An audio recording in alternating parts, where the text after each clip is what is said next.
Most sound designers don't actually know how to create new and unique sound effects. That's why it's really challenging for new games when they come out to sound really good and innovative. Hi everyone, David here from daviddumaisaudio.com, and in this video, I want to show you how you can create your own new and never heard before sound effects. All right, so for this video, I actually came up with 3 ways that you could possibly create new, unique, never heard before sound effects. And I'm not going to go into detail about each of the 3. I'm only going to choose one of them and go into detail about that one. But I just wanted to list them here so you guys are aware of them and know what they are. So the first one that I had written down here is to record unique sound sources. So this can be quite challenging because well, first of all, you'd have to go and somehow find new sounds that have never been recorded before, which is probably impossible because probably most things have already been recorded. Or you either do that, you go and record sounds that have never been recorded before, or you can go and record them in a new way. So you can record sounds that have been recorded before, but record them in a new way. Maybe you're using a different microphone, a new microphone, or a new technique or something like that. Okay, so that's kind of challenging to do. So probably not feasible for most people. The second way to do it is that you can layer them or process them in unique and different ways. And that is the way that most people do it. And that is good. And that is exactly what I do most of the time is you take sounds, you layer them with other sounds, you process them, add effects, stuff like that, until you get a new sound effect. That's great. But the third way that you could do it, it kind of incorporates the second, but what it is basically you are creating your own sound sources. So you're creating and designing your own sources of sound. It's like you're going in and recording a new sound effect or a new sound in nature or outside or something. But instead of doing that, you're actually creating your own source from within your computer, from within your DAW. So let me actually show you guys what that looks like in the project. Before we do, make sure to check the description below. I have a little free sound pack for you guys that you can grab. And yeah, just check the link for that. All right, let's get into our project. All right, so like I said before, this is the way that you could do it. So you create your own sources. So I have a few examples here. I want to just play them for you so you have an idea of what I'm talking about, what it sounds like, what it even means, and then we can break it down and actually see how you can create these for yourself. All right, so let's listen.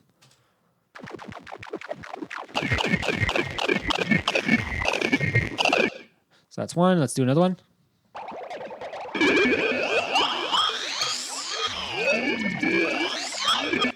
Another one, and let's do this one.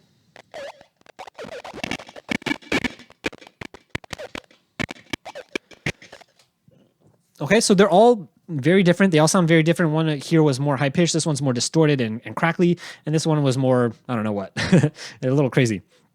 Okay, but these are the kind of sound sources that you can create. Now, using these sound sources now, I'm not going to go into depth in this particular video about doing this, but like you could chop these up, you could layer them, you could time stretch them and do a bunch of stuff with them to create new sound effects. So like I said, you're incorporating number 2, the second way, which is, processing them and layering them to create these new sounds. But now you have new sound sources that no one has, that no one's ever heard before, and then you can create new sound effects using this, okay? So let's actually create something from scratch here using this method. So this is like a patch that I created here with Faceplant. I'll just play it, but I actually want to start one from scratch with you guys. So this is the one I created here.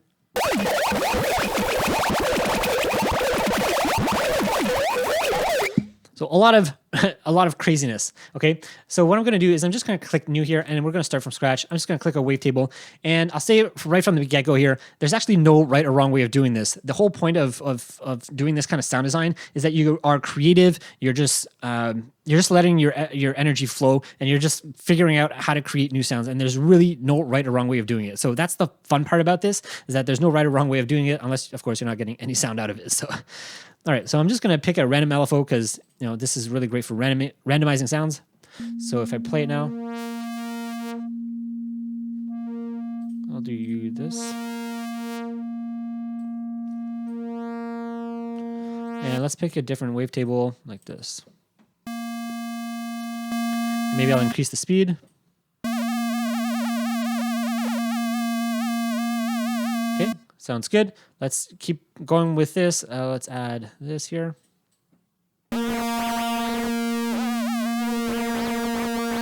And I'm just going to add another random LFO here, and I'm going to assign it to the shift.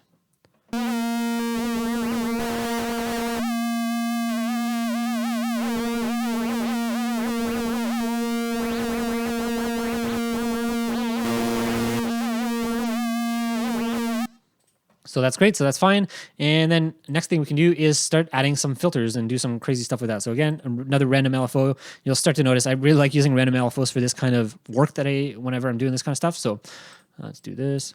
And I'm going to do that.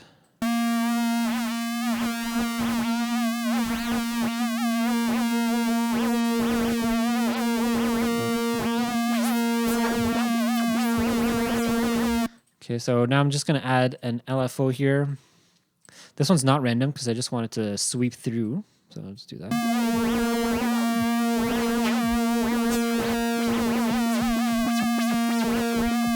Okay, next I'm just going to do format filter here and assign this to different ones. And maybe this one to this. Let's try that.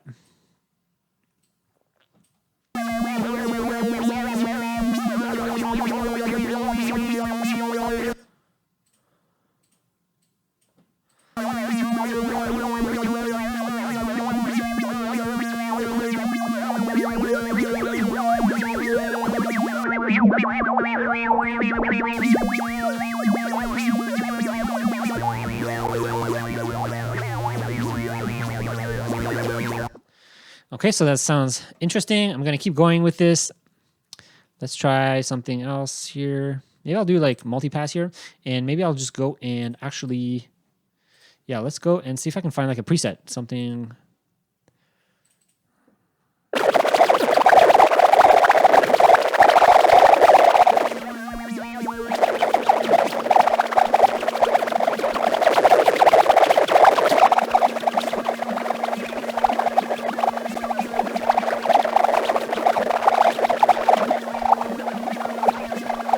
Okay, so that sounds fine. I'm also going to add a pitch shifter, and what I usually like to do is something like this.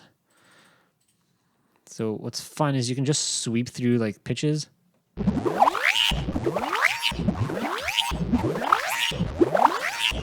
And that's fine. And then playing with the speed here is also really fun.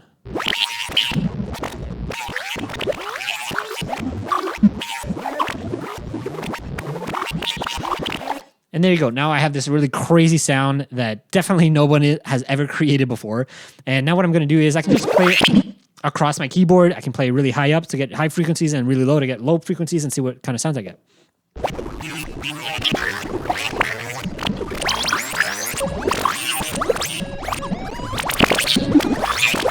Okay, so to me, this sounds really cool, really great. So I'm just going to print this out, okay? So I'm just going to go like this and just record some.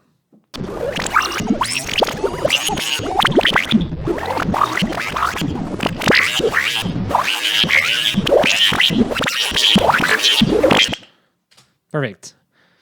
So it's a little too hot, so I'm just going to bring this down. There you go. So now I have one done. So this is one way of doing it. Let me show you a few other ways of doing it. One is you could just use a synth. So I'm just going to use, why don't we just use massive for the sake of this video. And what I'm going to do is I'm just assigning faders to my bottom macros here. Okay, so now this is going to be how we're just going to, instead of like doing it by LFO, so in Faceplant here, I was creating all the sounds here with LFOs, so I didn't actually have to control anything. But now for this patch, what I want to do is actually control everything with the macros. So I can physically control the way I want the sound to move as I'm changing the controllers. So let's design something.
Okay, so I have my sound completed here. It took me a little bit of time, but that's okay because now I have a nice new sound I can record. So now what I'm going to do is I just assigned a bunch of parameters to these 4 macros down here. And what I'm just going to do is I'm just going to record and just move those parameters around and see what kind of weird and cool, crazy sounds I can get. And that's pretty much it. So let's record some of these sounds.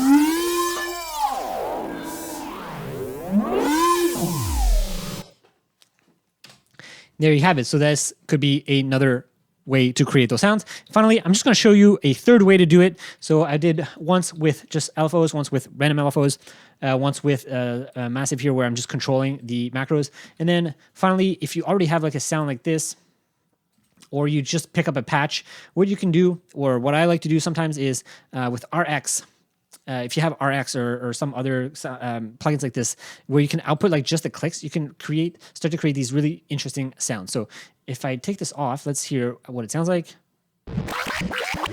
And let's put it on.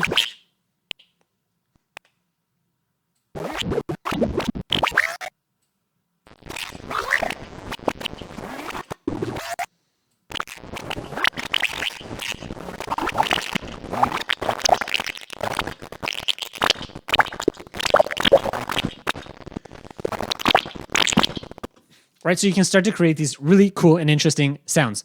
Another way you could do this, you know, if you don't have RX, obviously, just add other plugins that you have. So stuff that I really like to use is things like the plugins from glitch machines, because you can get these really cool glitchy sounds, which are really unpredictable. So I really like that. So if you listen here.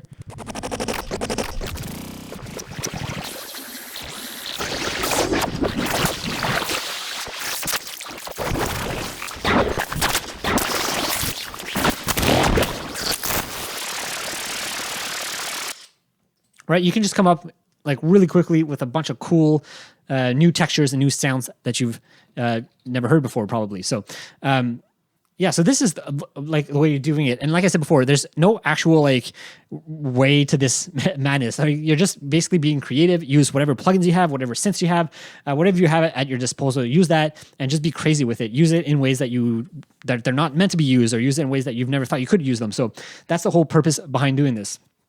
And then once you have all of these sounds created, what I'd like to do is I like to export them into a folder, and then I'll import them into something like S layer. So let me show you what that might look like. All right, so I've just imported 35 sounds into S layer here, and it's 35 of these long files that I created. So what I'm going to do is I'm just going to bring this down to 34. Great. And now what I'm going to do is I'm just going to play around and see what kind of sounds I can get and go from there.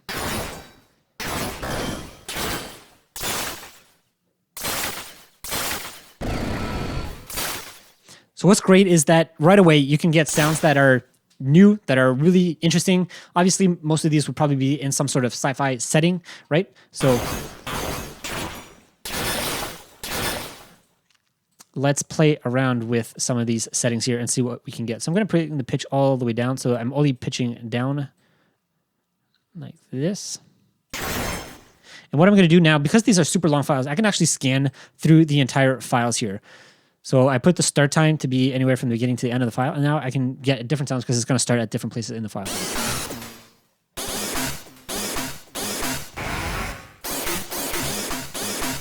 Right, you can get these cool robotic sounds.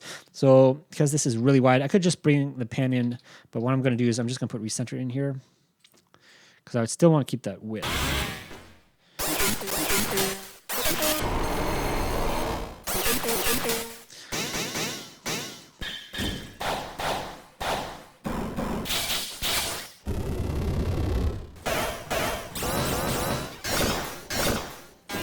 So I just change the samples here.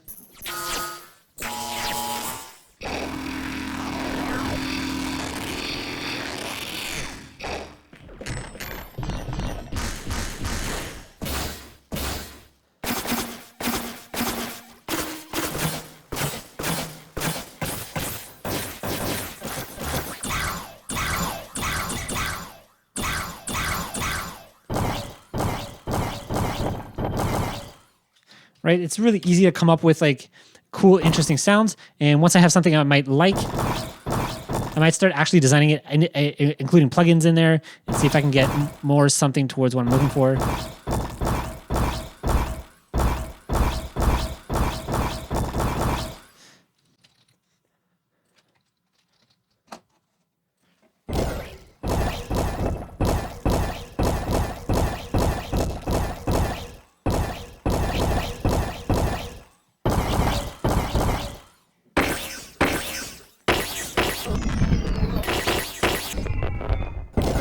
Right? You can create these cool impact sounds.